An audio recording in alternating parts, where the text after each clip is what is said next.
Hello Zane Gang, today we will be making a Fl4k build. I know I just made an Amara one, but there was a Fl4k build I thought about that I could make, and I tested it out for about 2 days, and I fell in love with it immediately. I hope you guys like this build a lot too. You guys know how I like to make my build videos. I'm going to show you some gameplay with the build, try to persuade you a little bit, and then we'll go over the build very in depth because I don't like short-shotting stuff. I want to give you all the details I can. Make sure to stay towards the end though. After I show you the build, there is a tip of the day for you that will help your farming, so I would definitely stay for that. Let's get right into it.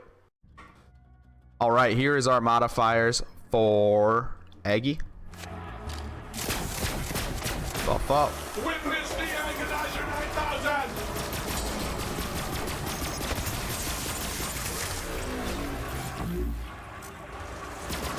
9000! All right.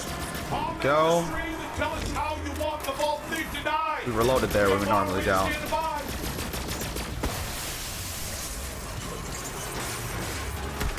Bang. Agonizer 9000. Alright, here is our Grave Ward Challengifiers. Let's get it. It's really weird running this setup with Grave Ward. You know, when you run Fl4k Grave Ward, you normally always run Lyuda. The Fearmonger does work here, actually. Time to fight.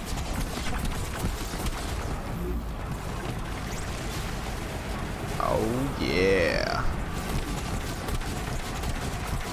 Fearmonger is just such a good gun. Too many people sleep on it for no reason. I wasn't even projecting there.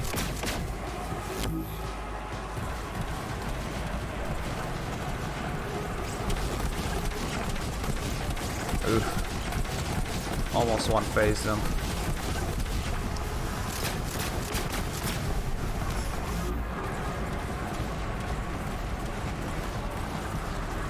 And that should be it. Grave Ward on M4. Hey you, yes you, this is a reminder to make sure you are subscribed to the channel. Here is Genevieve.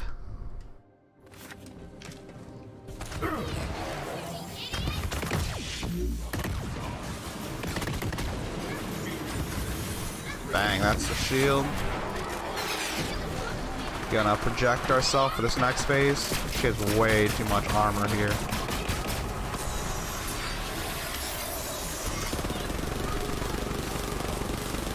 Not too bad with the shreddy.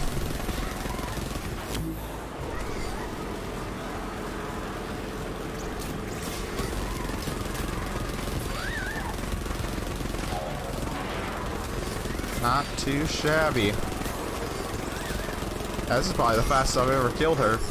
On M4 anyway. There you go. That's Genevieve on M4. Alright, here are our challengifiers for Billy the Anointed. He's been cheating and not teleporting out of the room the last few times. Hopefully I can get a good run this time. Gonna be using our Fire Fearmonger. I'll try to go down towards the stage more. Maybe it'll keep him in the room.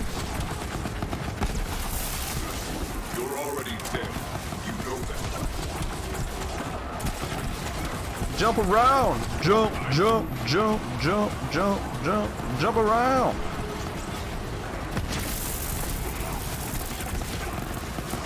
I was joking. You can chill, Billy. Stand still for a few seconds.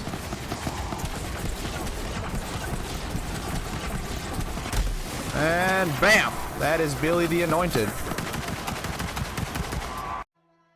Alright, here's Captain Truant without the terror setup. This is with the non-terror setup. Neutral modifiers. Let's run into it. We'll put our fire grenade on here. Add some extra damage. Yeah, it really increases after the anointment set here, so this next few mags should go right through his shield. There we go. Now only hit like half of those. That's what we're talking about. Now we swap to the Maggie and this.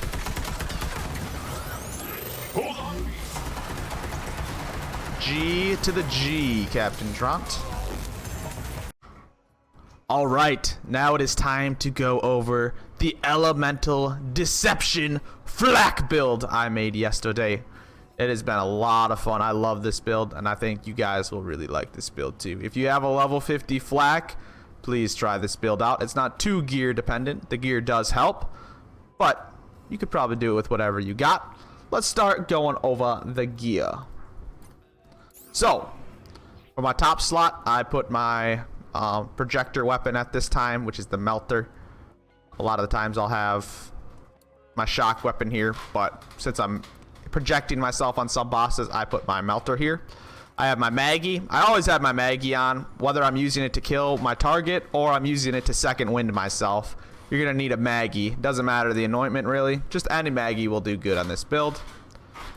Next, I have my shock cutsman with shock on action skill end. It's extremely efficient at breaking shields off. If I'm not using the cutsman, I'll use a brainstormer. The chaos is okay on this spot. I think the AAA would be pretty good here too, but I didn't have time to try that. I tried out a Moonfire. It didn't really do it. Cutsman's the best though. Unless you're trying to take out crowds, then you're going to want the Brainstormer. But for just one single boss, Cutsman for sure. Fire Cutsman is really strong towards flesh enemies, but the Maggie almost out DPSs it in a lot of situations. I did try a few other fire guns. The Dictator is really good for big targets like Tyrene and Grave Ward. The Fearmonger is extremely strong. I suppose that's way stronger than the Maggie, actually. But that's only if you're running the Terror style of this build. A Fire Scourge you could use.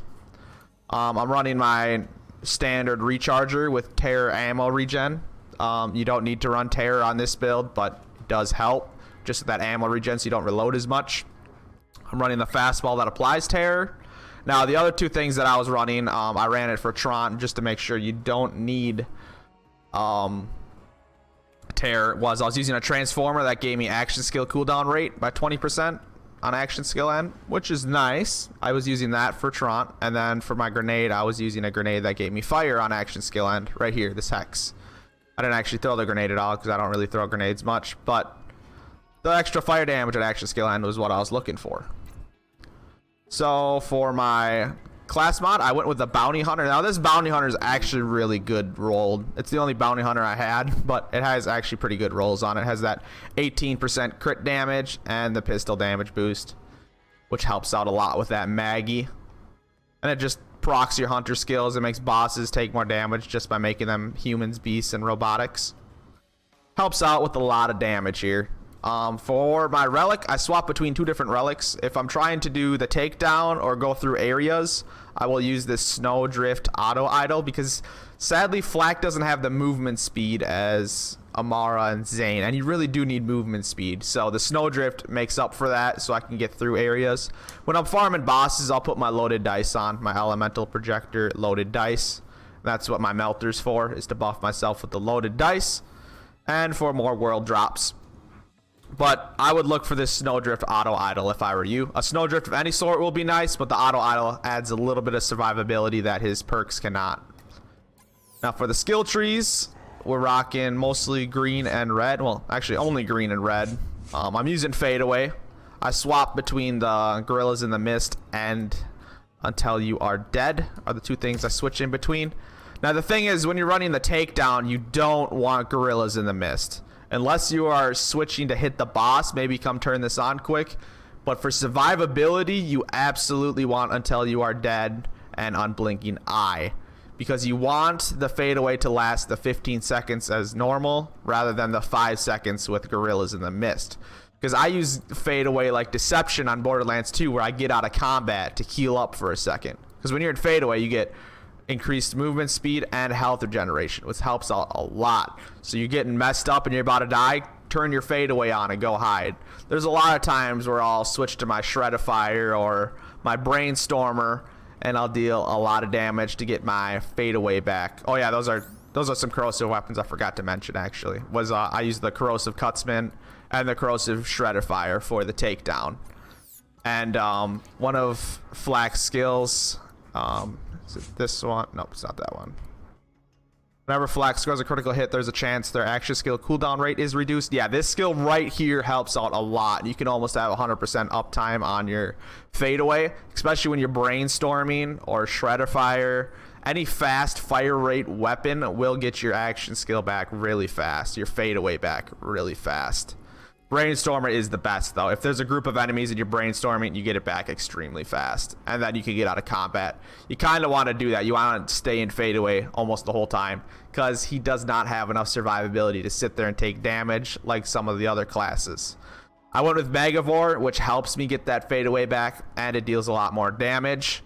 So it stacks this build a lot. You're also shooting some extra projectiles. There's a lot of damage here. This is kind of a glass cannon build. There's a little bit of survivability, but not enough to rely on. You want to rely on that 100% uptime and fadeaway, which will help out a lot more when Guardian ranks are out as well. But for right now, this does work pretty good. I ran the takedown. So this build can't do takedown solo. It could if you tried for long enough. It's just not as efficient on it since it doesn't have that survivability. But man, if you had, we did a 2-man takedown last night. It was this Fl4k with a Brainstorm or a Mara. That was really fun to do. This Fl4k is really strong, and he deals a lot of damage. So when there's something that could take the aggro like a Mara, this Fl4k as the secondary damage is so good. If you had like 3 of these Fl4ks and one of that Amara to take that aggro, that might be one of the highest speed takedown runs you could do. This Fl4k deals a lot of damage. It killed Wotan really fast with that Corrosive Cutsman. It killed the Valkyries really fast with that Corrosive Shredifier is what I was using. Yeah, this build is a glass cannon. It can't do the takedown solo very efficiently, but as the secondary damage source, it does it extremely well. Alright, for one last little bit here, I took off my class mod so you can see my actual skill points. Just take some screenshots if you'd like, and you could always just come back and make this build. Here's the red tree and the green tree. We have nothing in the blue tree, so it's just red tree and green tree. And these are the passives. I switch between Gorilla and the Mist with Until You're Dead or bosses, depending on the time I need to use them. If I'm safe, I'll use Gorillas in the Mist with my Shredifier. If I'm not safe, I'll use Until You Are Dead, so like in the takedown. And that's the build. Let's do the tip of the day and finish this video. Dead's tips to not be dead. Alright, for today's Dead's tip to not be dead, we are going to be going over Challengifiers, which are nice. So, if you are like me or anybody else playing Borderlands right now, you are trying to get the Fl4k class mod and the Zane class mod. Now, while you do those, you have to run through a whole trial because the boss at the end is the thing that drops it. It's pretty tedious and it takes a long time to get. Now, to make this a little bit easier on you, there's a trick to keep your Challengifiers always the same. So let's pretend these are the ones I wanted. If I wanted Radiation and Enemies Fire Projectile, which I don't, but if I did, I could keep running the trial with that. Now, how you do that is you finish it with those, and instead of saving and quitting, if you warp back to Sanctuary and warp back to the trial, the Challengifiers will stay the same. I'll show you. I'll warp back and forth. Alright, we're currently warping back to the Trial of Cunning, and I should still have that Radiation challenge and the Projectile Challengifier. Let's make sure. As long as you don't save and quit, it should always stay the same like that. One more thing to note on that is it will always stay the same no matter how many players you have, unless the players change. So if you had 3 players and you went down to 2 players, your Challengifiers will change. But if you had 4 players and you came back with 4 players, your Challengifiers would never change. But as soon as someone leaves or joins, those Challengifiers are going to roll. There you guys go. Thanks for checking out today's video. If you enjoyed it, please hit that thumbs up button. It helps this video go out to more people. If you have not yet still, subscribe to the channel for some more of my content. And here is 2 videos I suggest you to watch. Have a great day. Spikes out.